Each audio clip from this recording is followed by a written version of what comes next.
Bon, je pense que c'est sans doute une première pour, le début enfin, depuis 20 ans à la DICODE qu'un secrétaire général du CSFM se présente euh, aux journalistes et à la communauté militaire. Donc je vous remercie beaucoup, madame, de nous avoir invités aujourd'hui. L'actualité, effectivement, vous avez dit 50 ans, on a parlé des 50 ans. 50 ans après les événements de mai 68, c'était effectivement un événement important pour la société française. Les militaires qui ont été un peu en dehors de ces événements, néanmoins, ils ont été sensibles et la communauté militaire y a été aussi, enfin, je dirais, a été aussi impactée. À tel point qu'en novembre 68, donc il y aura bientôt 50 ans, le ministre des Armées, puisque c'était comme ça qu'il s'appelait à ce moment-là, ministre des Armées, avait déposé un projet de loi pour créer le Conseil supérieur de la fonction militaire.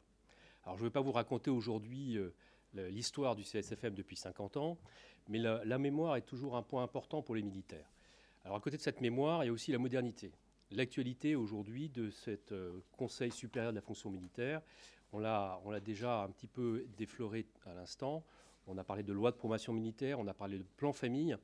Le CSFM, le Conseil supérieur de la fonction militaire, est un acteur de cette construction, de ces actions, loi de promotion militaire, également plan famille, mais aussi sur d'autres aspects.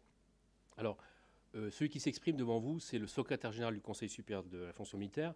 Je ne suis pas le syndicaliste en chef des armées, ou je ne suis pas le secrétaire d'un syndicat. Je suis, moi, le mécanicien de la condition militaire. Moi, je mets en place, j'organise, et donc je vais vous parler plutôt d'organisation. J'organise, je pilote, j'accompagne. Mon rôle réglementaire, c'est de représenter la ministre quand elle n'est pas présente au Conseil. Donc, mais je suis plutôt un entraîneur de rugby. Vous avez avec moi aujourd'hui des joueurs, c'est-à-dire que généralement je suis sur la touche, je ne parle pas, je suis là avant, je les aide, je les accompagne, mais c'est eux qui parlent et c'est eux qui apportent la plus-value. La véritable plus-value du Conseil, c'est eux. Leur liberté de parole, c'est eux. Moi, là-dedans, je ne fais que mettre en œuvre. Voilà, donc c'est une précision importante à apporter.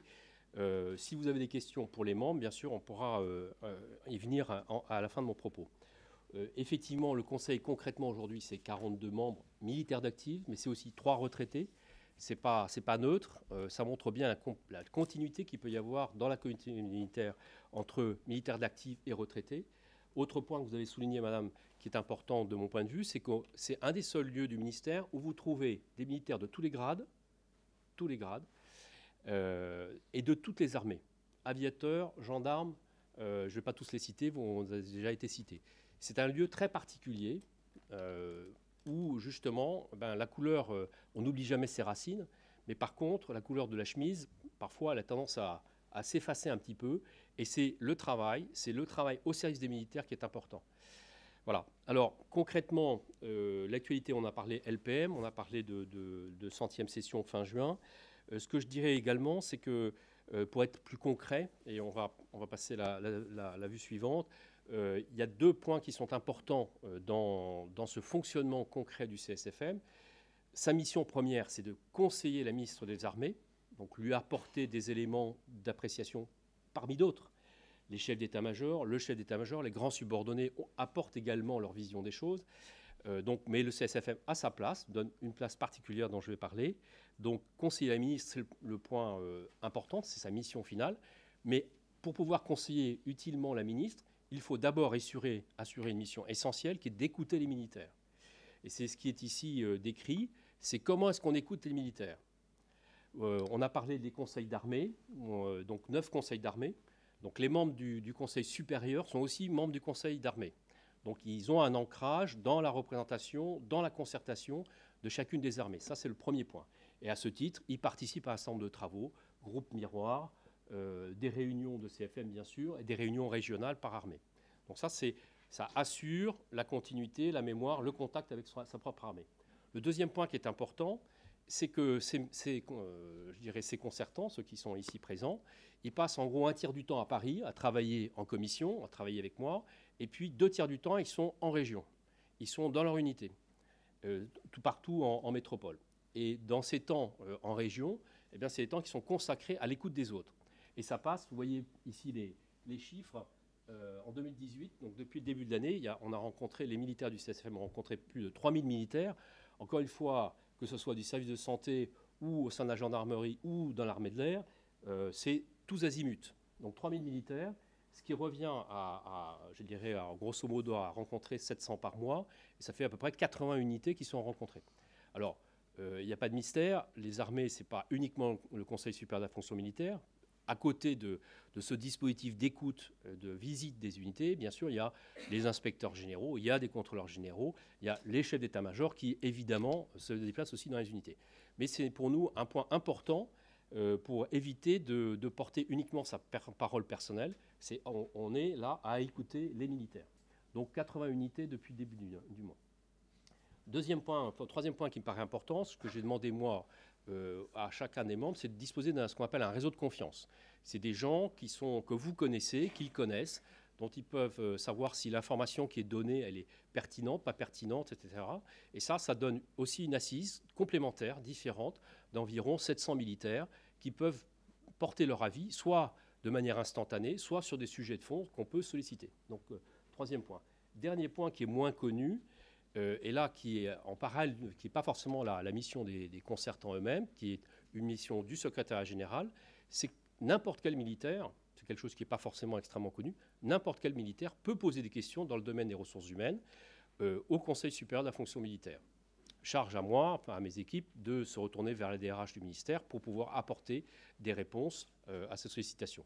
Alors il s'agit, je fais une nuance, il ne s'agit pas de questions personnelles, ce n'est pas le cas de monsieur machin ou de l'adjudant truc, etc. C'est des questions qui intéressent, je dirais, des situations qui intéressent l'ensemble de la population militaire. Voilà. Mais vous voyez, là aussi, 654 questions, ce n'est pas neutre, ce n'est pas rien. Donc tout cet ensemble d'écoute, ça permet d'avoir aujourd'hui des remontées qui sont un ressenti un peu plus organisé, un peu plus croisé, un peu plus fiable, qui est à peu près, je dirais, unique dans le ministère, avec une périodicité mensuelle. Et vous voyez, ça fera la transition avec la deuxième vue, qu'on obtient ce qu'on appelle des nuages de mots, qui sont un peu à l'image des préoccupations des militaires, et qui permettent d'apporter, à côté de tous les autres éléments, d'apporter une vision de ce que les militaires eux-mêmes peuvent ressentir, leurs préoccupations. Alors tout ce travail d'écoute, ça produit, si vous voulez bien, aboutit plutôt à conseiller les autorités. Alors c'est un terme un peu générique. Évidemment, la première autorité que le Conseil supérieur de la fonction militaire conseille, c'est la ministre des Armées. Donc ça, c'est le premier point essentiel. Et c'est dans ce cadre-là que le Conseil a contribué au plan famille. On en a évoqué tout à l'heure. Dans la phase initiale de ce plan, qui aujourd'hui comporte 48 mesures, on a écouté, à côté d'autres acteurs, bien sûr, on a concentré les idées, les questions qui ont été portées par les conseils d'armée. Et par exemple, et pour vous donner un chiffre, au total, c'est près de 102 idées, propositions, pistes de réflexion qui avaient été rassemblées par le CSFM et qui ont été portées vers la ministre, portées vers son administration. Donc vous voyez que c'est un rôle initiateur qui est important. Et aujourd'hui, au travers de la 100e, c'est aussi un rôle de suivi du plan. Et puis un rôle d'écoute du terrain sur sa réalisation concrète ou pas. Hein, donc il y a une forte, je dirais, sans être complètement, enfin, tout en gardant une certaine autonomie et une liberté d'appréciation, il y a en même temps un véritable travail, une véritable contribution. Deuxième aspect, loi de programmation militaire, on en a évoqué largement et c'est en pleine actualité. Tous les textes normatifs concernant les ressources humaines sont passés par le Conseil supérieur de la fonction militaire. C'est son job. Vous voyez, en 2017, près de 63 avis ont été portés sur des textes.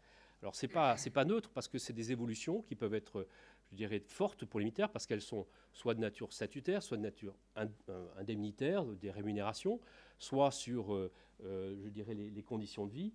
Donc, c'est un point qui est capital. Et il faut savoir qu'un texte, quand il sort du ministère, qui passe au Conseil d'État, il est à ce texte, à ce projet de texte porté par l'administration, est joint l'avis du Conseil supérieur de la fonction militaire. Donc c'est un avis qui est porté pour la ministre, mais qui sort du ministère. Donc c'est un gage de qualité et d'écoute. Dernier point qui me paraît important, vous l'avez dit, madame, maintenant, les militaires du CSFM sont des membres permanents.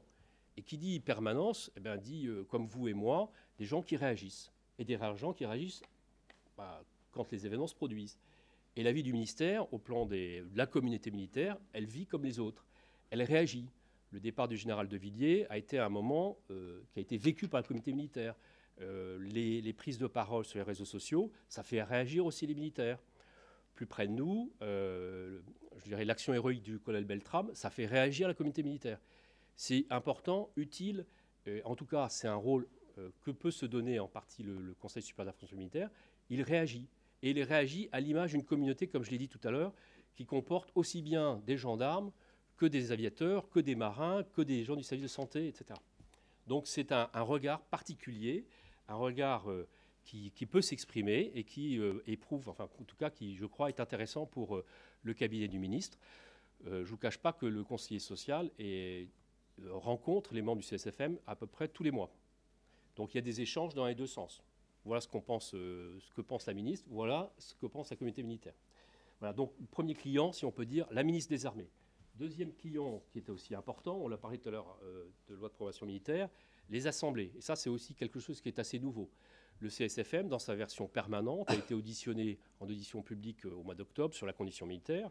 Il a été également auditionné par le président de la commission au moment des travaux de loi de programmation militaire sur les aspects RH et également par les sénateurs. Voilà. Et puis, de manière plus classique, le Haut Comité d'évaluation de la condition militaire reçoit le CSFM une fois par an pour donner un avis, ou recevoir un avis sur la condition militaire. Donc voilà les deux grands acteurs vers le haut. Un acteur vers l'administration, j'en ai déjà parlé, mais c'est important d'avoir en tête que le CSFM, c'est aussi, bien sûr, il accueille des choses, mais aussi il propose. Et aujourd'hui, sur des sujets thématiques comme les retraites, il y a aujourd'hui un groupe de travail retraite qui suit l'actualité de ce sujet et qui se veut force de proposition, qui se veut un élément de contribution au travail de l'administration. Voilà, des commissions, rapidement on en a parlé. Et puis dernier point, le groupe utilisateur, ce que j'appelle le groupe utilisateur. Tout à l'heure j'ai parlé de réseau de confiance, on a aussi ce que j'essaie de faire passer comme idée de groupe utilisateur.